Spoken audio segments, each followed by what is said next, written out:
Je suis tombée sur un récit alternatif de la mort de Van Gogh.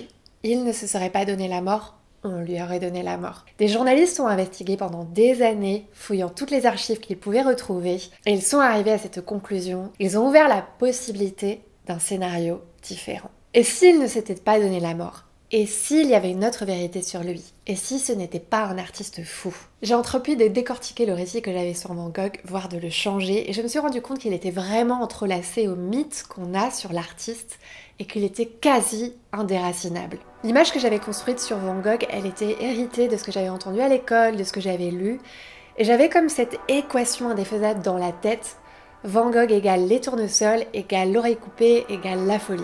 Et je me suis posé la question, est-ce que cette perception finalement elle est pas faussée? J'ai vécu à Amsterdam et c'est là-bas que j'ai fait la connaissance avec sa peinture. Quand tu arrives dans le musée Van Gogh à Amsterdam, je ne sais pas si c'est encore la même chose, mais tu as tout un étage où tu vois de manière linéaire toute l'évolution de sa peinture. Et ce qui m'avait profondément marqué, c'est que tu passes du sombre à la lumière. Quand il a démarré, il était encore dans le nord, aux Pays-Bas, puis en Belgique. Il s'est immergé dans le monde minier. Et à ce moment-là, il y a notamment sa peinture Les Mangeurs de Patates qui est assez emblématique, où tu vois des gens qui sont tout rabougris dans une pièce très très sombre. Et ça, c'est le début de sa peinture.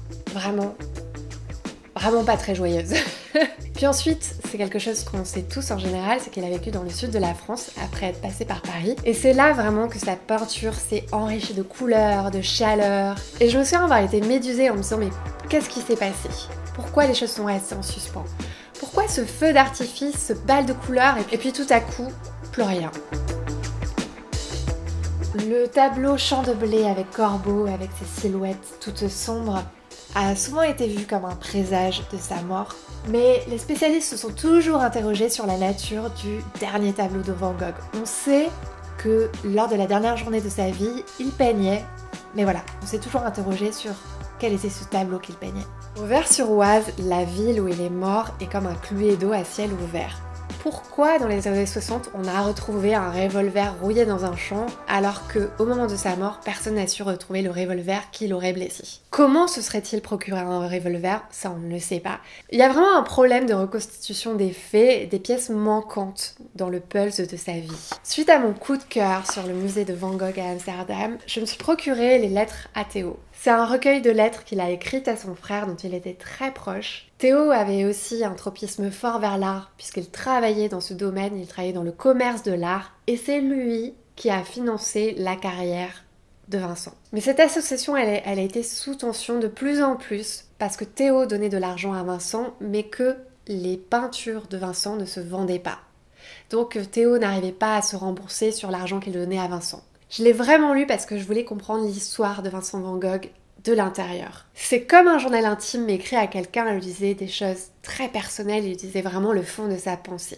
Dans ce gros volume, il y a plus de 600 lettres à Théo et encore elles ne sont pas toutes là et ça fait plus de 600 pages à avaler. J'ai passé vraiment quelques mois avec ce livre à mon chevet, à le lire tous les soirs, à annoter 1000 passages, à me poser 40 000 questions et à suivre en fait toute la chronologie de sa vie, à essayer de reconstituer quelle lettre correspondait à quel moment de sa vie. J'étais comme un profiler à me poser des questions, mais où est-il? Que fait-il? Comment se sent-il à ce moment précis? Mais je voulais vraiment comprendre ce qui s'est passé, comment les choses se sont précipitées. Et là, il s'est passé quelque chose. Je me suis rendu compte que c'était pas du tout la personne que je m'étais imaginé que c'était. Pas du tout. Pas du tout.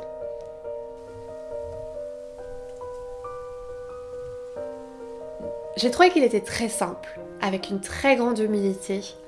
J'ai trouvé qu'il avait une honnêteté qui était troublante. Il dit vraiment ce qu'il pense. En tout cas, on a vraiment la sensation qu'il dit ce qu'il pense. Il se cherche beaucoup au début, il se perd beaucoup aussi. C'est assez touchant de voir qu'il trouve sa voie. Et c'était quelqu'un vraiment de besogneux, qui travaillait énormément, qui comptait pas ses heures face à sa peinture et avec ses crayons en main. Et je le trouve très lucide, super lucide. Je me suis rendu compte qu'entre la perception que je me construisais en le lisant et la perception que j'avais avant, il y avait vraiment un fossé énorme. J'ai eu cette sensation de découvrir, de me rapprocher un peu plus d'une certaine vérité. Et surtout, ça mettait en lumière le fait que jusque-là, ma vérité était complètement faussée. Je ne sais pas pour toi, mais j'ai toujours été super influencée par cet archétype de l'artiste torturé.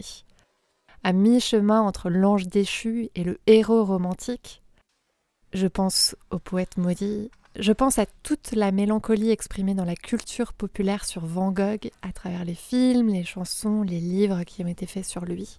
Cet été, j'ai lu Les yeux jaunes du crocodile de Catherine Pancol et c'est l'histoire d'une autrice qui n'a pas du tout confiance en elle, qui a une vie super normale et qui écrit un livre. Et elle laisse sa sœur, qui est plus belle qu'elle, qui est plus dans le fast, dans le show-off, elle lui laisse la maternité du livre et elle lui laisse faire la promotion du livre.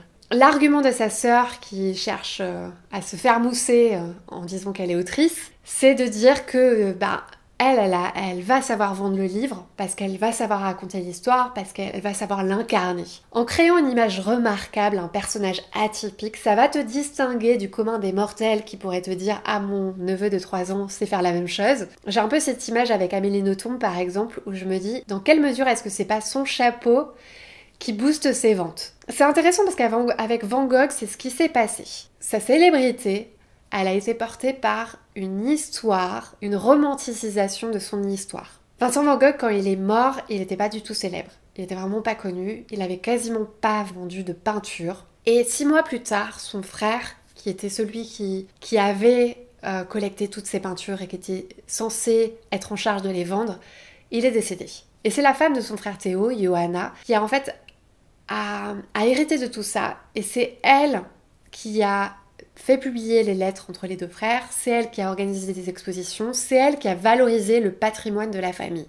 Théo, elle a fait enterrer juste à côté de Vincent, elle a réuni les deux frères, leurs tombes sont recouvertes de lierre, ça crée une espèce d'image romantique. Je sais pas si c'était conscientisé, mais en tout cas, elle a su marketer l'œuvre de Vincent Van Gogh, ce que Théo n'avait pas réussi à faire alors que lui-même travaillait dans le commerce de l'art. La romanticisation du récit autour de Vincent Van Gogh, elle s'est aussi faite parce qu'il y avait les ingrédients idéaux il y avait toutes les aspérités idéales pour construire un récit dramatique, avec notamment l'événement extrême haut en couleur de l'oreille coupée. En 1991, la sociologue Nathalie Hennick a publié un essai sur Van Gogh, La gloire de Van Gogh, dans laquelle elle explique que le récit qu'on a construit sur Van Gogh s'est vraiment transformé en légende, en hagiographie.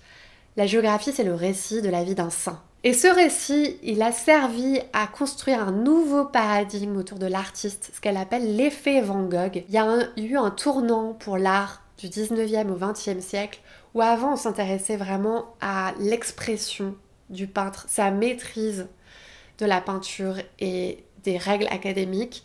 Et là, on s'est plus focalisé sur la singularité de l'artiste, son individualité, son intériorité. Et ce que je trouve intéressant, c'est que finalement, on fantasme autour de sa singularité, de son individualité, on crée tout un mythe autour de lui, alors que si on gratte finalement en dessous, on retrouve un homme simple. Dans une lettre à Théo, Vincent Van Gogh dit « J'ai cherché autre chose qu'une carrière de martyr pour laquelle je ne suis pas de taille. » Nous sommes, nous les humains, des affabulateurs et des affabulatrices. On a une tendance à l'affabulation. C'est la journaliste américaine Catherine Schulz, dans son livre sur l'erreur, Chercher l'erreur, pourquoi il est profitable d'avoir tort, qui explique ça. On aime expliquer, on aime avoir raison, on aime comprendre les intentions des autres et on pense souvent qu'on comprend mieux les autres que eux se comprennent eux-mêmes. C'est un biais qu'on a.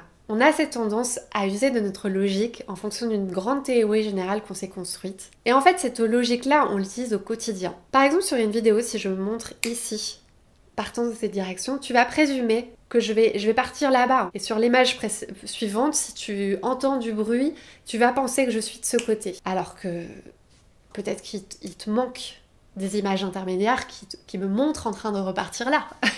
Et c'est ainsi qu'en fonction d'un événement isolé ou de plusieurs événements isolés, on va imaginer toute la vie d'un individu. On va construire un récit superficiel monté en chantier avec notre petite théorie en fonction des croyances qu'on a en tête. Or, on se rend compte que si on se trompe d'interprétation sur un événement, finalement, notre version, elle peut complètement diverger de la réalité. Dans le récit de la vie de Vincent Van Gogh, il y a toujours cet événement de l'oreille coupée qui prend le devant de la scène. Et c'est comme si tu racontais l'histoire de ta vie via ton pire moment. Genre moi, par exemple, mon pire moment. J'aimerais pas qu'on raconte ma vie à travers ce prisme-là. Et pourtant, c'est ce qu'on fait, et c'est ce qu'on a souvent fait, et ce qu'on continue de faire avec sa vie à lui. Van Gogh a réalisé 2 autoportraits avec l'oreille coupée, et en fonction de l'autoportrait que tu gardes en tête, tu peux avoir une perception différente de ce qu'il cherchait à communiquer. Personnellement, j'ai toujours eu en tête le premier autoportrait, qui est froid, il a l'air d'un fantôme, j'ai vraiment peur en fait, ça me rassure pas trop ce portrait. Et le second, il est beaucoup plus intéressant, il y a quelque chose qui me capte dedans, les couleurs sont intéressantes, il y a des contrastes qui sont super dynamiques, et on sent qu'il a abouti à quelque chose dans cette deuxième version. On sent qu'il va mieux, mais on sent aussi que son process a mûri. Peut-être que l'un et l'autre se nourrissaient aussi, qu'il se servait de sa peinture comme exutoire et que c'était une façon aussi pour lui de se réparer et d'aller mieux. À ce stade, peut-être que certains d'entre vous me diront « Oui, mais Magali, quand même, Vincent Van Gogh, il était fou. » Vincent Van Gogh, il n'était pas fou. Et je le dis pas dans le sens où le disait le surréaliste Antonin Artaud qui, dans un essai Vincent Van Gogh, le suicidé de la société, explique qu'il n'était pas fou, mais qu'il était victime de la société qui ne le comprenait pas. C'est une piste intéressante, mais je n'irai pas là-dessus. Ce que je veux dire, c'est que aujourd'hui, on parle plus de folie quand on veut parler de maladie mentale. Et pour autant, on a encore cette image archaïque, un peu récalcitrante. Ce que je trouve dommage, c'est que à chaque fois que je lis des choses sur Vincent Van Gogh, il y a toujours cette ombre de la maladie qui plane au-dessus de lui. Et je trouve ça dommage, en fait, qu'on en vienne à toujours souligner le fait qu'il était malade. Ok, oui, certainement, c'était important. Ce qu'on oublie de regarder quand on regarde sa maladie, c'est aussi, en fait, toute sa personnalité entière. Et l'homme qu'il était vraiment.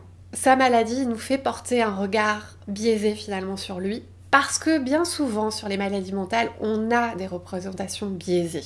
L'épisode de l'oreille coupée, elle va forcément te donner une image un peu de folie, d'actes déraisonnés, alors qu'il y avait énormément d'explications derrière ce qu'il a fait.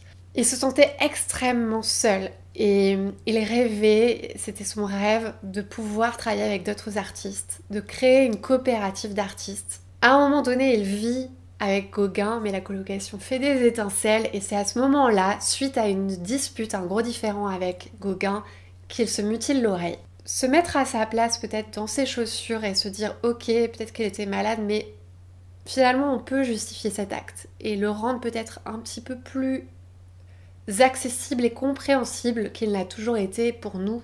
Ce que je trouve intéressant dans les lettres qu'il partage à son frère, c'est que finalement lui-même fait connaissance avec cette maladie qu'il connaissait mal. La peur de la folie me passe considérablement en voyant de près ceux qui en sont atteints. Je n'étais pas à même de me les représenter le moins du monde dans cet état-là. Eh bien, à présent, je pense à tout cela sans crainte. C'est-à-dire, je ne le trouve pas plus atroce que si ces gens seraient crevés d'autre chose, de la phthisie ou de la syphilis par exemple. Il parle d'une maladie comme une autre, et il dit que des maladies comme cela sont peut-être à l'homme ce que le lierre est au chêne. En parlant de lui comme d'un fou ou d'un malade, dans le meilleur des cas, on continue à mettre de la distance. On continue à nourrir ce mythe de l'artiste torturé. Dans la biographie de l'écrivaine néo-zélandaise Janet Frame, elle explique qu'elle a été diagnostiquée schizophrène et enfermée dans un hôpital psychiatrique alors qu'elle n'était pas schizophrène. Et ce qui l'a vraiment marqué, ce qu'elle a continué de se rabâcher, c'est qu'on l'avait comparée à Vincent Van Gogh. Et c'est intéressant parce que elle n'était pas malade, mais ce qu'elle partageait avec lui, c'était sa sensibilité, son sens de l'observation, le fait qu'elle était peut-être en décalage par rapport aux autres. On a cette idée que pour être artiste, il faut être un peu fou. S'autoriser à être fou, mettre un brin de folie dans ce qu'on dit ou on fait, faire le foufou, être fou, vraiment fou, fou allié. L'artiste fait des ponts inédits entre des idées, des tabous, des sentiments. Il ou elle voit des choses là où on ne les voit pas. Cette approche originale lui donne un halo anormal, non conventionnel. Il y a parfois cet effet de peinture projetée entre un créateur et son œuvre. Par accident, le créateur se retrouve imprégné de ce que son œuvre émane. La magie, du waouh, l'admiration, la surprise, du rejet. On met parfois le génie incompris à distance. On le place dans un donjon. On l'y enferme alors qu'il jetait une passerelle vers nous. Si on brûle les ponts, la passerelle, alors oui, on le laisse seul. Et oui, on brûle ce qui nous permettait de comprendre quelque chose sur nous-mêmes.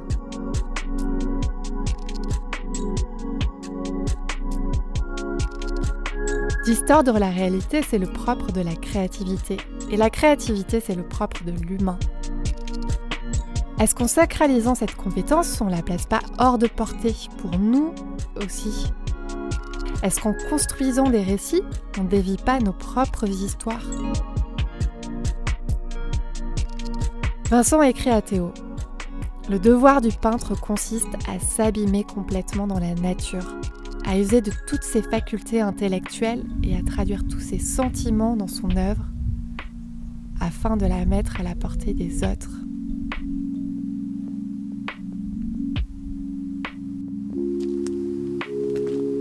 Créer, c'est dur parce que tu travailles avec une matière rebelle qui se dérobe sous tes pas au fur et à mesure que tu avances. C'est se confronter à ce que tu ressens, décortiquer ce que les autres ne comprennent pas, ce que toi-même tu comprends mal pour essayer de leur restituer ce que tu as compris ou crois avoir compris. Créer, c'est commencer, recommencer, recommencer, c'est échouer, c'est expérimenter et tout ça c'est dur. Ce processus est dur.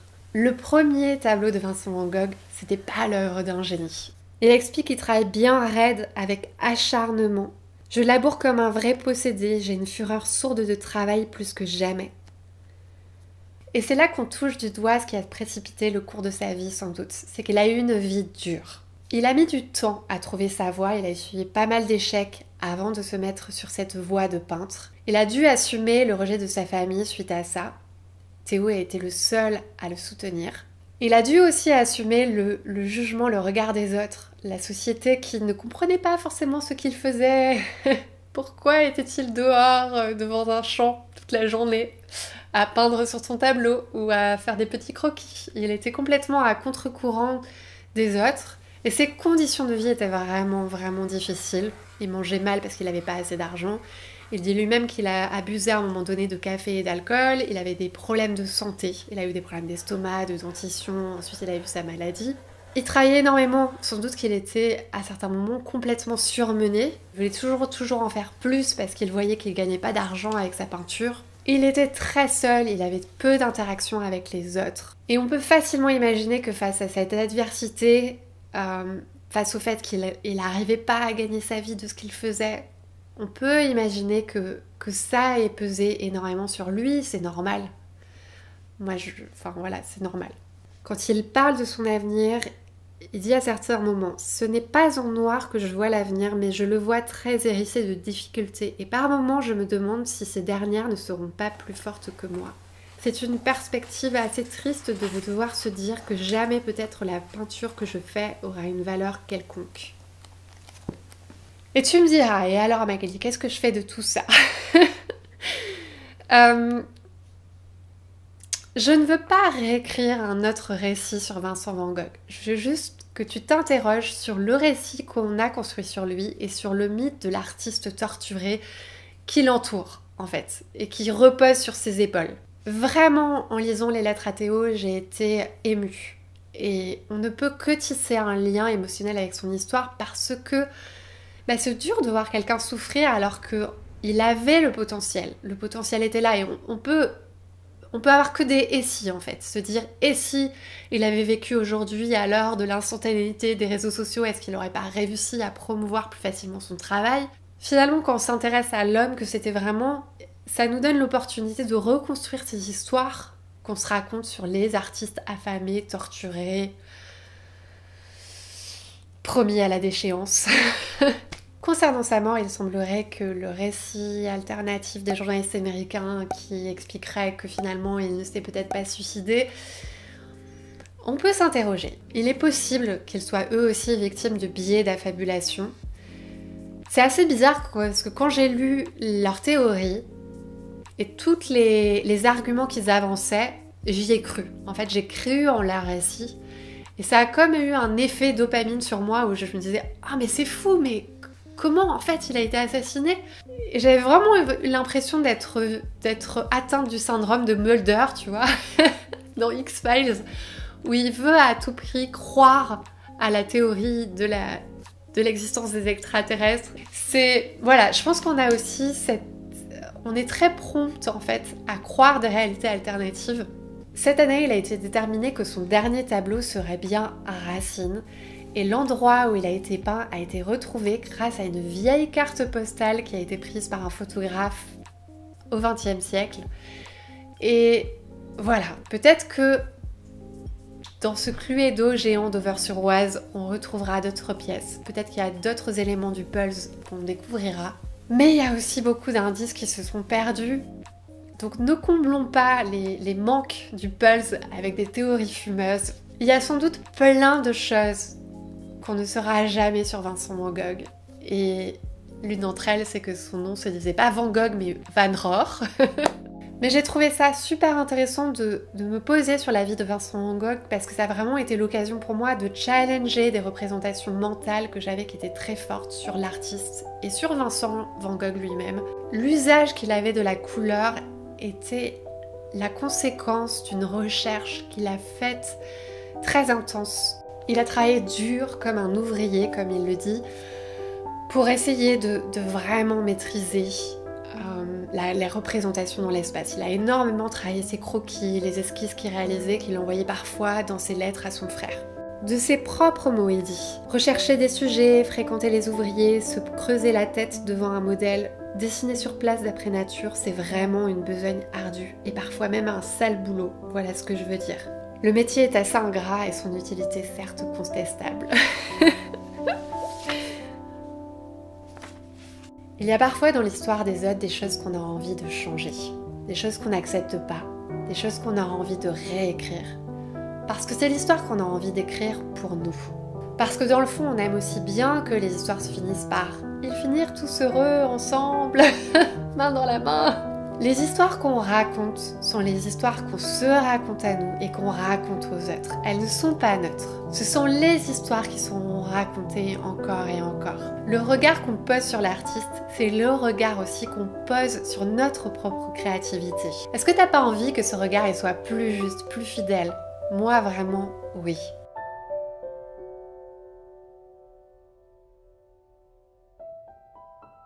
Faut que je te le dise, c'est que j'avais une motivation personnelle cachée derrière cette vidéo.